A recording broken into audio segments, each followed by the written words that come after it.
पदे पदे पल्लवकान्तिसम्पदां निगूढगुल्फे नखरा प्रभाकराः निरस्तकुर्माकृतिनी च जानुनी करौ तदोरू करिणो मनोहरौ.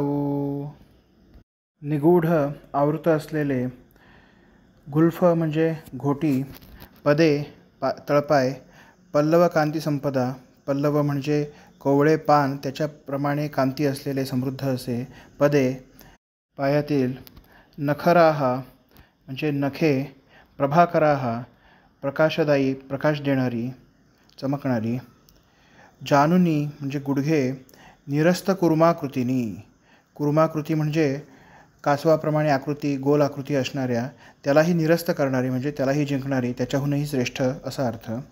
तदुरू म्हणजे उरू म्हणजे तिच्या मांड्या, या करिणो करौ मनोहरौ, मनोहर अशा, कशा तर करिणहा म्हणजे हत्तीच्या, करौ सोंडेप्रमाणे.